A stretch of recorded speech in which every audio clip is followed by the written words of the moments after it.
clearly yesterday we got a decent little change in tone from Walmart, albeit from fairly lowered expectations because they themselves warned about their profits. Is that the sort of story for markets at the moment? We've got less bad news as opposed to outright good news?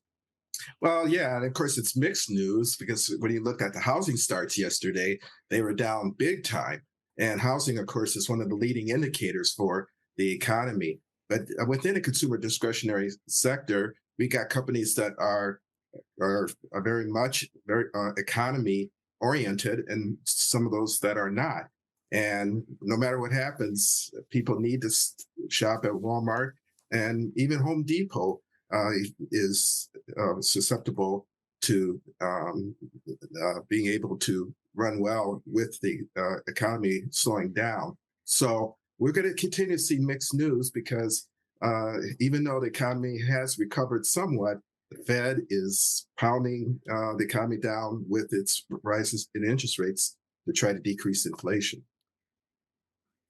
And do you think that that's appropriately priced into markets, or do you think that the markets have got ahead of themselves with the extent to which the Fed is going to be able to ease off that tightening path it's been on? Well, I came from the fixed income side of the world, so I believe that the bond market usually tells you the truth.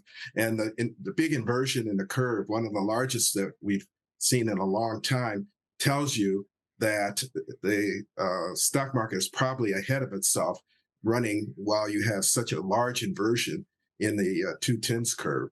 And so we think the bond market has it right that the Fed is going to be raising interest rates, and they're going to continue to raise it until they really beat down inflation. And whereas the stock market is looking way beyond that, we don't think in 2023 there's going to be a decrease in the Fed funds rate, and so we believe the market's a little ahead of itself. So the broader market's a little ahead of itself, but I know there's a couple of stocks you want to talk about that you do like at the moment. Talk us through why you're a buyer of Visa. Well, we believe in technology generally as a growth area when you have an economic slowdown. And we think that all recessions are different from each other. And this one will be different in that consumers will be very picky on what they spend on. And what they want to spend on is travel. All you have to do is get on planes these days and lose your luggage like I did. And you could tell that there's a lot of travel going on. And so Visa is a major beneficiary of that. And then Eli Lilly?